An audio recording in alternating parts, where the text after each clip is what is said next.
Note कर पान क्रमांक 27 बघा. पान क्रमांक 27 वर ही कविता दिलेली आहे.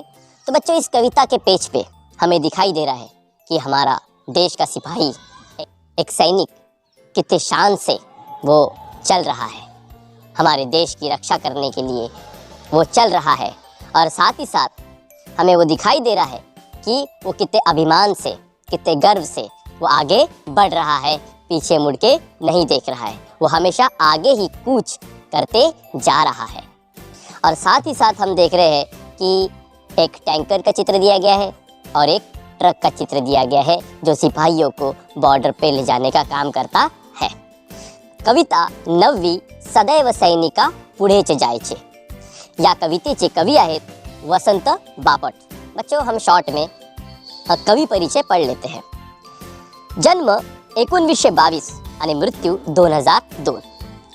हा प्रसिद्ध कवी 11वी दिशा, सकीना, प्रवासाच्या कविता, शिंग फुंकले रणी, मानसी, शूर मर्दाचा पोवाळा, मेघहृदय, तेजसी, राजसी, रसिया हे काव्यसंग्रह, चंगामंगा, अबडक तबडक, आम्ही, बाल गोविंद हे बाल वाङ्मय, वारा गावाचं पाणी हे प्रवास वर्णन प्रसिद्ध, शिंग फुंकले रणी या पुस्तकातून ही कविता घेतलेली आहे.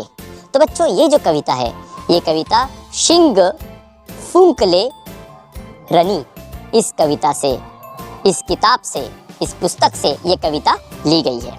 तो अब देखते बच्चों इस कविता में कवि वसंत बापट इन्होंने हमें क्या संदेश दिया है. प्रस्तुत कविता ही देशाच्या रक्षणासाठी अहोरात्र झडणाऱ्या सैनिकांच्या समर्पित जीवनाचा परिचय करून देणारी आहे. और बच्चों इस कविता में कवि वसंत बापट इन्होंने हमारे देश के वीर सुपुत्र, वीर सैनिकों का वर्णन किया है. और उन्होंने ये बताया है कि हमारे देश के सिपाही, हमारे देश के सैनिक अहोरात्र मतलब रात और दिन, सुबह शाम, हर मौसम में वो अपने देश की हिफाजत करने के लिए सीमा पर खड़े रहते हैं. उन्होंने सारा जीवन, वो अपना सारा जीवन देश की रक्षा के लिए उन्होंने समर्पित कर दिया है. इसका वर्णन कवि इस कविता में कर रहे हैं. तो देखते हैं बच्चों अब हम कविता का स्पष्टीकरण. सदैव सैनिका पुढेच जायचे मतलब हमेशा सिपाही, सैनिक मतलब सिपाही और सदैव मतलब हमेशा. तो हमेशा सिपाही आगे ही बढ़ते जाता है. सदैव सैनिका पुढेच जायचे मतलब हमेशा हमारा सिपाही, हमारे देश का सिपाही आगे ही बढ़ते जाता है. न मागुती तुआ कधी फिरायचे. आता शब्दार्थ बघा. सदैव मतलब हमेशा, मागुती मतलब पीछे मुड़ के देखना, तुआ कधी फिरायचे मतलब कभी मुड़ के नहीं देखता है. तो कवि वसंत बापट अपने वीर सिपाहियों की, वीर सैनिकों का वर्णन करते हुए कह रहे हैं कि हमारे देश के सिपाही, हमारे देश के वीर सैनिक ये हमेशा आगे ही बढ़ते जाते हैं.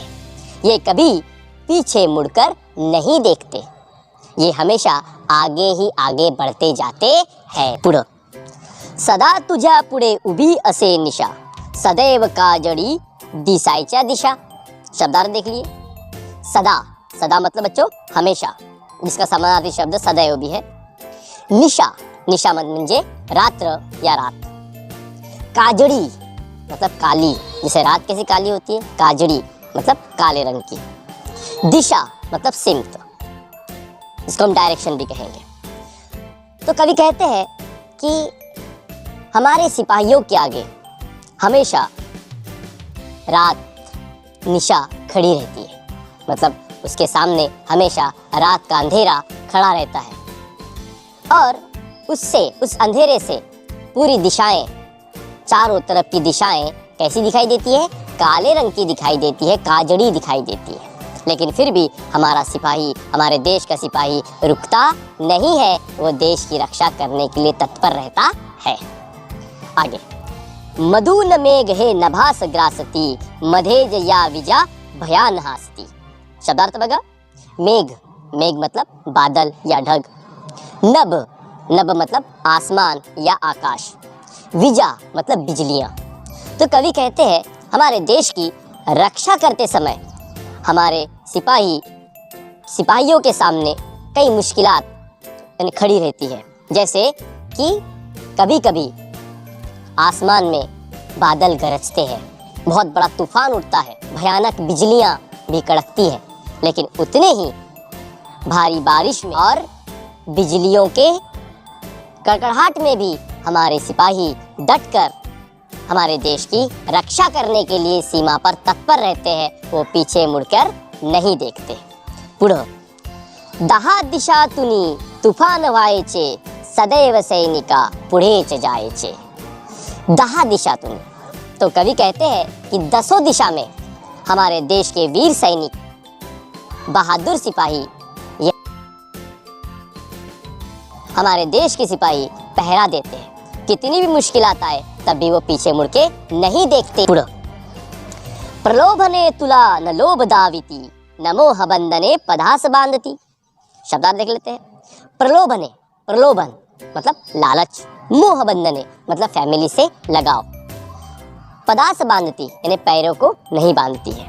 तो कवि कहते हैं कि हमारे देश का सिपाही सदैव रक्षा करने के लिए, देश की रक्षा करने के लिए सदैव तत्पर रहता है, और देश की हिफाजत करते समय उसे किसी चीज का लोभ यानी उसके किसी चीज का लालच नहीं रोक पाता, और न ही उसके घर वालों से उसकी मोहब्बत उसे रोक पाती है। उसके घर के फैमिली मेंबर्स वो कहीं बाहर रहते हैं, कहीं दूर रहते हैं, लेकिन वो अकेला ही अपने पूरे परिवार को छोड़कर इस सीमा पर खड़े होकर, तत्परता से खड़े होकर अपनी देश की रक्षा करता है। वो उसे नहीं रोक सकते। विरोध क्रोध वा तुला न थांबवी, न मोह भासतो गजांत वैभवी। विरोध मतलब मुकाबला, क्रोध मतलब गुस्सा, राग। तो कवि कहते हैं कि हमारे देश के सिपाही इतने वीर हैं, इतने शूर हैं कि उन्हें किसी प्रकार का विरोध और क्रोध नहीं रोक पाता। दुश्मन कितने बड़े क्रोध में या विरोध में भी खड़ा हो जाए, लेकिन तभी हमारे देश के सिपाही हार नहीं मानते और नहीं उसे किसी चीज़ का लोभ प्रलोभन भाता है। वो सिर्फ देश की रक्षा करने के लिए तत्पर रहता है। न दैन्य ही तुझे कदी सरायचे, सदैव सैनिका पुढेच जायचे।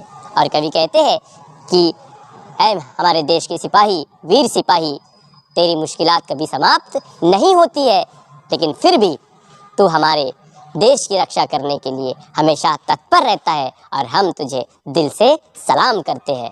तो इसलिए कवि कहते हैं सदैव सैनिका पुढेच जायचे। और ऐसे ही हमारे देश के वीर सिपाही, वीर सैनिक हमेशा आगे ही बढ़ते रहते हैं, बढ़ते जाते हैं और अपने देश की रक्षा करते हैं। बच्चों, ये हमारा इस कविता का स्पष्टीकरण समाप्त होता है। आगे हम इंशाअल्लाह ताला इस कविता पर आधारित स्वाध्याय का वीडियो भी अपलोड करेंगे। अगर आपको पूरा स्पष्टीकरण समझ आया है, वीडियो पसंद आया है, तो वीडियो को लाइक कीजिए, आगे शेयर कीजिए।